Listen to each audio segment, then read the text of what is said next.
the true lessons of the recession. You'll get different opinions from different people. Joining us now from Texas, James K. Galbraith. Professor, good noon to you.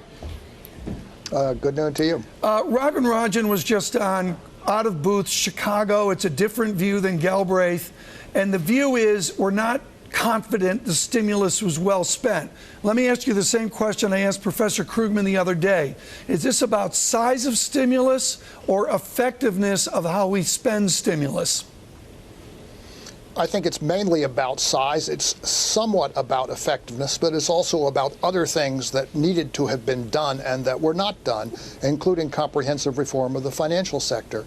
So while I think the stimulus was a necessary step, there was an assumption that it was going to be the final step, and that you could have told from the beginning was not going to be the case. Here's Rajan on the way towards Galbraith, and this is the Dodd-Frank quote out of his essay. There's a chart on the 10-year yield. Bring up the Rajan quote, if you would, please. William, this is from we're working on it right now. This is the Dodd-Frank essay. Is Dodd-Frank a constructive bill? There it is. Legislation such as Dodd-Frank, although much derided for the burdens it imposes, needs to be given a chance to do its job by channeling the private sector's energies away from excess risk-taking. I assume you agree with that. What part of Dodd-Frank do we need to put into place now? Well, there are two elements of Dodd-Frank that I think are particularly important. One of them is the consumer protections. And there, it's not only going forward what the financial environment will be for the broad public, but also there needs to be a much fuller accounting of the practices that led to the debacle. And the second is the resolution authority. We don't know how that would work. We don't know that if it can be made to work.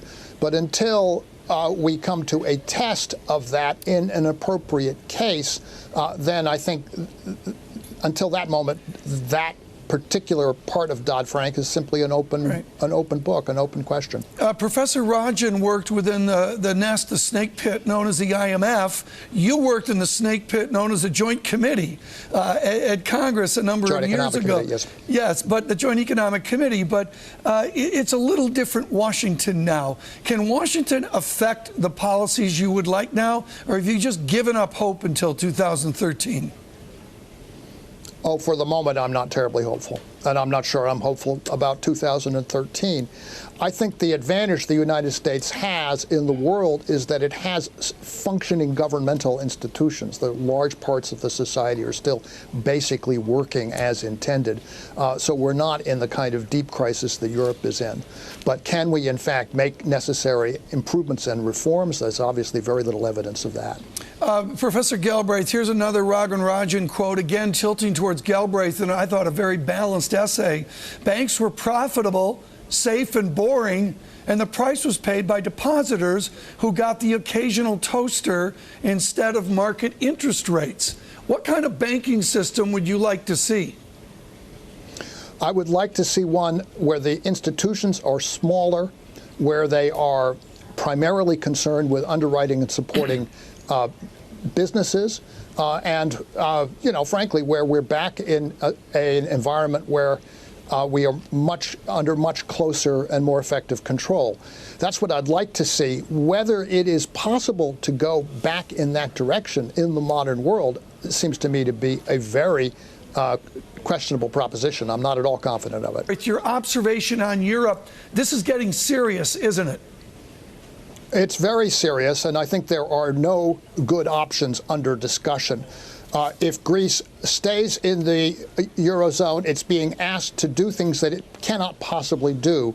The Greek society is already being destroyed by the cuts that are presently in place.